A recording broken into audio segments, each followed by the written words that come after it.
Matthew 5. When Jesus saw the crowd, he went up on the mountain, and when he was seated, his disciples came to him. Then he began to teach them, saying, Blessed, this is from Amplified Bible. Blessed, in parentheses, is spiritually prosperous, happy, to be admired, are the poor in the spirit, those of a spiritual arrogance, those devoid of a spiritual arrogance, those who regard themselves as insignificant. From theirs is the kingdom of heaven, both now and forever. This is so amazing. The other day I was sitting in our couch and I felt a little bit sad. I said, man, I am sad. I couldn't find really like a big reason why I was sad. I said, man, I have Jesus. I shouldn't be sad. I said, I kind of, in my heart, I started to panic. I said, man, sometimes you feel that you're trapped by the enemy. I don't like to be trapped. I don't mind being uncomfortable, because when I'm uncomfortable, I know there is something wrong. It's okay to be uncomfortable because it shows you kind of got trapped somewhere. Normally the enemy traps us, or dark spirit, or bad spirit, or negative spirit. We call it Satan. It traps us by a lie, or lies, or many lies. But normally a lie comes about you, or about your life, or your family, your friend, and then you feel trapped. I do not mind to be trapped. I like it, because it shows me that I have somehow I believe the lie. But what I don't like to is stay trapped. I refuse to stay trapped. That's why that particular day, I said last week, I said, I am sad. And then that's where I felt trapped inside. I said, I'm going to find out why I'm sad. I like to find a reason. Then I could help other people too. And I don't like to be defeated by a lie or by the enemy. And then I went online and kind of did some research and watched some YouTube video about happiness. I said, it didn't really touch my heart. I said, no. And then I kept digging in my heart. And all of a sudden, Matthew 5 just was dropped in my heart. I said, Jesus didn't really say, blessed are you when you're so happy. Of course, the joy of the Lord is our strength. I'm not talking about the joy of the Lord. But he didn't say, blessed are you when you're always happy. Or he didn't say, blessed are you when you feel spiritually so strong. Or blessed are you when everybody, they love you so much. Or blessed are you when everything is so good. Or blessed are you when people, they tell you amazing stuff because you love me. He kind of said the opposite.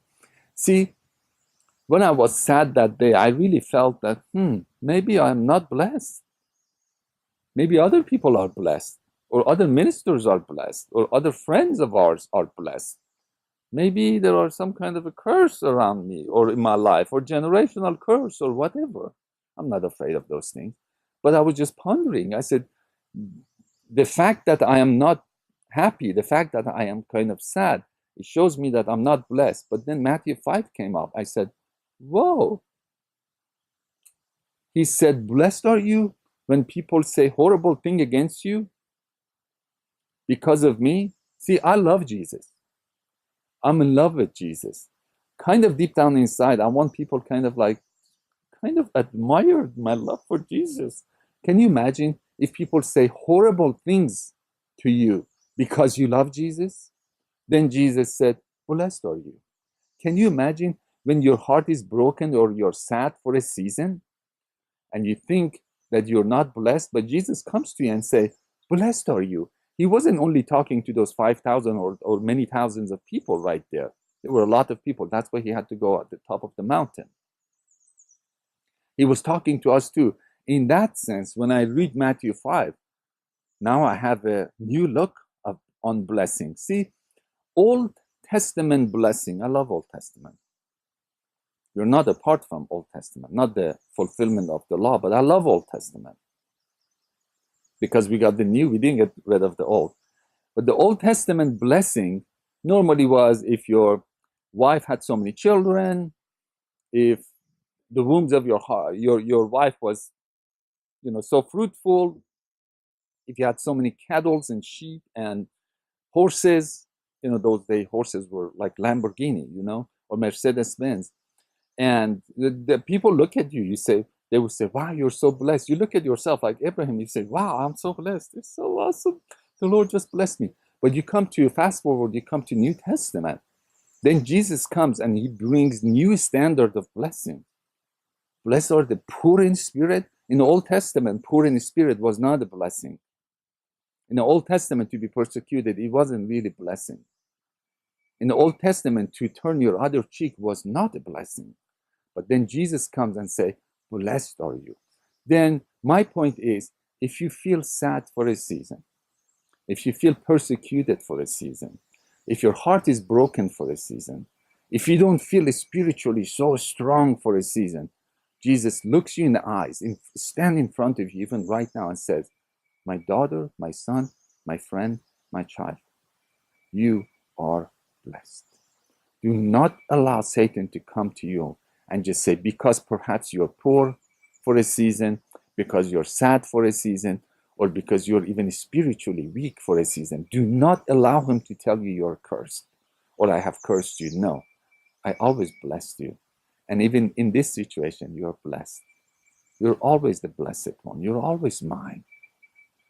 Jesus would stand in front of us and say it. Go read Matthew 5, and then you will have a new understanding that no matter what, you are so blessed. Call yourself blessed. Stand up, open your arms and say, I am blessed. Even if I'm sad for a season, I am blessed. Even if I'm mourning for a season, I am blessed, because even if I am poor for a season, in the spirit or in natural, I am blessed. Even if I'm between jobs, doesn't matter. It's not just the Old Testament blessing. I am blessed because I carry Christ in me. I am blessed because he said I am blessed. Read Matthew 5. Love you very much. Devotional Boutique. Until next time.